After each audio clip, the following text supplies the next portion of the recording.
박근혜 대통령이 오늘 오전에 경제장관 회의를 주재하면서 내년도 경제정책 운영에 대해서 협의를 하면서 내년도에 미국의 금리 인상 등으로 내년 경제가 굉장히 불확실성이 우려된다.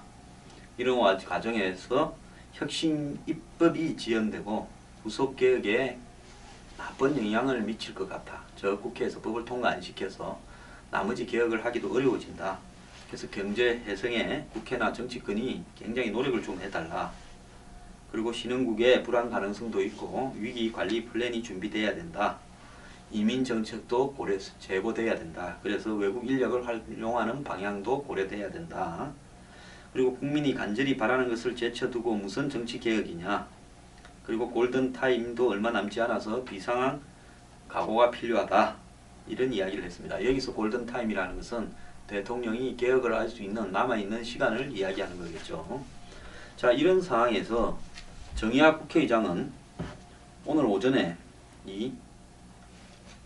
또 무슨 담화를 했습니다. 그래서 뭐 특별하게 중요한 이야기를 하는가 했더만은 이 쟁점 경제 법안이나 테러 방지법에 대해서 직권 상정을 거부하고요. 선거구는 직권 상정하겠다고 했습니다.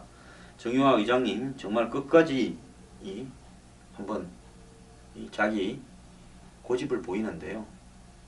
자, 국민들은 아침에 말씀드린 대로 이 선거구가 획정이 안 되는 문제를 국가 비상사태라고 생각하지 않습니다.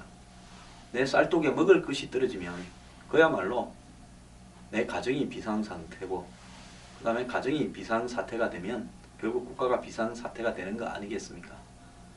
자, 대통령과 의장이 이 경제를 바라보는 관점이 또 국민을 바라보는 관점이 많이 다른 것 같습니다.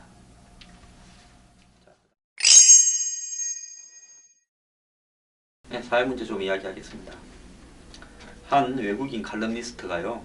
패션쇼 하러 산에 가세요 하는 제목으로 칼럼을 기고했는데 등산을 영어로 옮기면 마운틴 클라이밍 즉 산에 올라가는 거다 이랬는데 한국 사람들이 대부분 산에 가는 등산은 하이킹이죠. 인근에 가벼운 야산이나 들길 다니는 겁니다. 그런데 이 다니는 옷차림이나 장비를 보면요. 에베레스트 산이라도 오를 정도로 화려하다는 겁니다. 그래서 1953년에 최초로 에베레스트 산을 정복했던 힐러리 경 옷차림도 보면 요즘 한국인이 이 등산복 입고 다니는 거와 비교도 안 될 만큼 초라하다는 겁니다. 영국에서는 하이킹 다닐 때 보면요. 그냥 외투에 운동화 신고 가는 게 그냥 하이킹인데 한국 사람들은 그야말로 정말 형형색색의 찬란한 정말 전문 산악인도 못 입을 정도의 옷을 입고 다닌답니다. 근데 이게 일부가 아니라 대부분의 한국 사람들이 그렇게 해가고 있다는 모습을 비웃는 겁니다. 사이클은 더 하다는 겁니다. 사이클은 뚜르 드 프랑스, 세계에서 가장 유명한 사이클 경주대회죠. 프랑스의 이 아주 명소들을 오랫동안 연속으로 릴레이식으로 계속 사이클 하는 거 아닙니까? 근데 이기에 뚜르 드 프랑스의 한마디로 경기에 참가하는 그런 선수들만큼 화려한 복장을 해가지고 완전히 헬멧 쓰고 형광 등까지 켜고 이렇게 한강 둔치를 자전거를 타고 다닌다는 겁니다. 이 사람이 조기축구에 가입하니까 처음에 전용 양말 3켤레 그 다음에 유니폼 상하 2벌 또 겨울에 입을 패딩까지 받았다는 겁니다. 영국에는 조기축구에 올 때 니네를 그냥 흰색으로 입고 오라 이런답니다. 그러면 집에 다 떨어 놓으신 옷 혹시 기부하고 남은 옷 있으면 아무거나 입고 가야지 하고 가는데요. 자, 우리나라 분들요.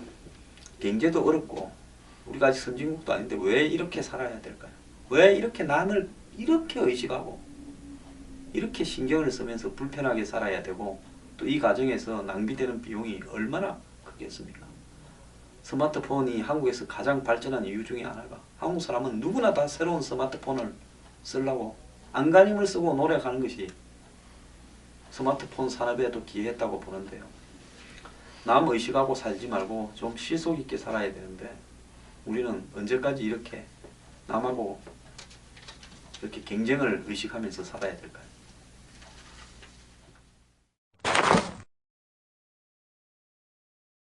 이와 비슷한 또 웃기는 우리의 일그러진 자아상을 하나 이야기하겠습니다. 배기가스를 갖다가 이 배출량을 조작해가지고 미국에서 사고가 나고 유럽에서 지금 사고가 나면서 한마디로 망해가는 회사가 되고 있는 폭스바겐이요. 이 11월 한 달 동안에 4,500대를 팔았답니다. 한국에 진출한 이래 최대의 실적을 거뒀는데 이 미국이나 영국 이런 시장, 일본 이런 데서는요 한 30%에서 25% 사이로 매출이 감소됐습니다. 그것뿐만 아니라 수많은 수십조의 돈을 벌금으로 내거나 물어줘야 되게 생겼습니다. 그런데 한국에는 왜 이렇게 갑자기 이런 배기가스 배출량을 속에서 파는 자동차 회사로서는 기본적으로 있을 수 없는 일을 한 회사를 이렇게 좋아하는 걸까요? 자, 그러니까 60개월 무이자 그리고 10에서 20% 디스카운트 이렇게 파니까요. 수많은 사람들이 그 회사의 차가 배기가스를 속였든 말았든 이 배기가스의 문제는 결국은 자동차 연비하고 관련이 있는 거 아닙니까? 예를 들어서 이 연비를 좋게 하려면 배기가스가 나빠지고 연비를 나쁘게 하면 배기가스 배출이 좋아지는 거죠. 그러면 결국은 물건을 팔 때 속에서 판 물건이라는 거 돼요. 이 물건을 싸게 판다니까 한국에 무이자로 판다니까 그렇게 몰려갔다는 겁니다. 그래서 3,500만 원이 넘던 걸 2,800만 원대에 살 수 있다니까 그냥 너나 할 것 없이 샀다는 겁니다. 그러니까 외제차라는 딱지 중에서 사실 폭스바겐은 가장 하층에 있는 외제차입니다. 그러지 않습니까? 제일 상층이 벤츠, 아우디, BMW고 그 다음에 그 밑에 이제 뭐 볼보나 렉서스나 뭐 좀 쭉 있을 거 아닙니까? 푸존이. 그 다음에 그 밑에 이제 미국 차들 포드나 뭐 GM이 있고 그 밑에가 이제 폭스바겐인데 한마디로 독일에서 폭스바겐이라는 게 뭡니까? 대중차입니다. 그 말 그대로가 대중차예요. 독일 말로. 국민차죠. 국민차. 히틀러가 국민차로 만드는 것이 폭스바겐의 비틀이라고 딱정별로 아닙니까? 자, 그런데 이 독일의 국민차를 한마디로 속에서 파는 국민차를 조금 깎아준다고 외제차 비싸서 못 사던 분들이 있는지 어쩐지 모르지만 너는 할 것 없이 가서 이렇게 산다라는 것은 참 우리 국민들의 정말 허위적인 정서를 상징하는 거 아니겠습니까? 소비자들이요 이런 불법 기기 조작 사태에 대해서 화를 내기보다는 싼 값에 차를 살 수 있다고 몰려갔다는 겁니다. 그래서 앞으로 이게 외국 회사들한테 잘못된 신호를 줘가지고 한국에는 좀 잘못해도 싸게 팔거나 이러면 용서가 다 된다고 이렇게 생각하지 않겠습니까?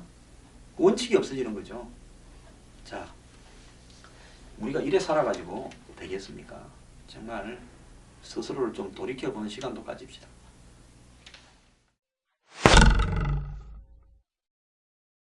중국 화웨이라는 스마트폰 회사가 15만 4천 원짜리 초저가 스마트폰을 한국에 팔기로 했답니다. 지금 삼성이나 LG의 중저가 폰이요 대부분 3, 40만 원, 50만 원대인데요.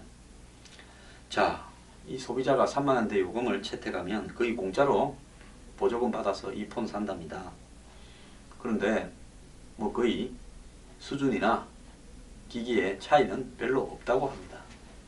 자, 이런 상황에서요 이 한국이 그간의 스마트폰을 우리 내국인에게 비싸게 팔리도록 우리 통신비와 결합된 단말기 가격 정말 조삼모사 형태로 사기적으로 운영해 왔다. 그래서 내가 도대체 기계를 얼마로 샀는지 내 통신비가 얼마인지를 추측도 할 수 없게 만들면서 2년이 지나면 자동 약정 기간이 지나면 자연스럽게 또 바꾸고 하는 식으로 살아오게 만드는 원인이지 않는가. 자, 이런 상황에서 이제 제가 언젠가 그랬지 않습니까? 중국의 폰이 들어오면 그때는 한국의 스마트폰 시장에 일대 혁신이 일어날 거고 어느 순간에 가면 소비자들이 계속 새 폰을 모델을 매년 2개, 3개 낼 때마다 폰을 바꾸는 게 한계가 올 거다. 그리고 어느 그런 자각이 형성이 되면 그 순간부터 한국의 스마트폰 산업은 경쟁력을 상실할 수도 있다 했는데 그 시간이 지금 다가오고 있는 겁니다. 자, 이렇게 되기 전에요. 삼성이나 LG 전자는 한마디로 미리 대처를 했었어야 된다고 봅니다. 정부도요, 통신요금을 완벽하게 분리시켜가지고 통신사에서는 전화요금만 받도록 하고 기기는 단말기 회사가 직접 팔도록 했어야죠. 아직까지도 섞어서 팔지 않습니까? 자, 잠깐 몇 년 반짝해서 대규모 이익은 벌어들였을지 모르지만은 이것이 결국은 한국의 이 스마트폰 산업, 세계 1위라는 스마트폰 산업을 무너지게 할 수 있습니다. 왜 우리 내국인을 상대로 이렇게 착취를 하면서 그런 실험을 하게 하는 겁니까? 자, 이제라도요, 이 심각성을 자각을 하고 요금제부터 뜯어고쳐야 되고요. 그 다음에 시장을 개방해야 됩니다.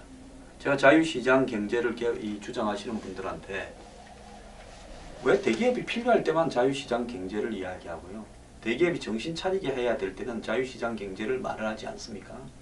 정부는 스마트폰 시장을 완전 개방해서요, 전 세계 싼 폰들이 다 들어오게 만들어야 됩니다. 한 1년 전에 그런 일이 있었지 않습니까? 중국에 짝퉁 만드는 사람들이 거의 삼성의 부속들을 따로 해가지고 10만원으로 삼성 스마트폰에 버금가는 폰을 만들었더라고. 그래가 팔았다는 거 아닙니까? 그럼 남기는 것까지 고려하면 원가는 얼마라는 겁니까? 자, 지금 보호해줘서 이익을 얻는 것이 장기적인 국가 경제에 도움이 되겠습니까? 국민들을 상대로 뜯어먹고 외국 가서는 싸게 팔고 평균 가격이 뭐 40만원 되었지 않습니까? 근데 한국에 살려면 100만원짜리 뭐 8, 90만원짜리가 대부분이었지 않습니까? 최근에야 중저가 폰 나오죠. 그럼 만만한 국민들을 상대로는 비싸게 팔고 외국 가서는 싸게 팔고, 뭐 전화기만 그렇습니까? 차도 그렇다고 말들이 많지 않습니까? 전자제품도 그래요. TV도 그래요. 아마존에 이베이에서 해외 직구로 한 게 훨씬 싸다는 거 아닙니까? 거기에 통관료 내고 배송료 내고 부가가치세 내고 관세 내도요. 어찌 이런 일이 있을 수 있습니까? 지난 블랙 프라이데이 때 TV가 수만 대가 외국에서 국내로 와가지고 배송을 기다리는 모습들이 보이지 않았습니까? 최신 TV도 그렇게 싸다는 겁니다. 제가 분명히 이야기하지만 삼성 LG TV입니다. 제가 뭐 말을 하면요, 멕시코 거나 그러겠지 하고 딴지 거는 사람이 있는데요, 제가 틀린 이야기 안 합니다. 얼마 전에도 그렇습니다. 대기업들이 직원들 구조조정한다니까 어느 조직이든 암적 존재가 있어서 그런 사람도 못 때려내냐, 말 안 듣고 능력 떨어지고 불평불만주의자들 이런 사람 드러내야지. 제가 그런 거 이야기한 거 아닙니다. 며칠 전 조선일보 안 봤습니까? 수백 수천 명 단위로 대기업들이 지금 구조조정을 하는데 20, 30대들을 포함시켜서 하고 있다는 거 아닙니까? 애초에 뽑지를 말았어야죠. 기업은 기업대로, 그 당사자는 당사자대로 무슨 사회적 낭비입니까? 그렇게 구조조정을 하는 모습이 옳은 게 아니다라고 이야기했는데 왜 기업의 암적 존재 드러내는 게 뭔 문제냐라고 이야기합니다. 저는 구조조정을 이야기하는 거예요. 20대, 30대, 입사한 지 몇 년 안 된 사람들을 수백 명, 수천 명 단위로 한 개 기업에서 쫓아내는 게 옳으냐는 겁니다. 자, 그렇다면 그런 것들을 당당히 밝혀서 하든지요. 저는 그 기업의 자유라고는 보지만은 애초에 기업 환경의 변화를 의식하면서 신중하게 했어야 되는 게 아니냐라는 것이 제 생각입니다.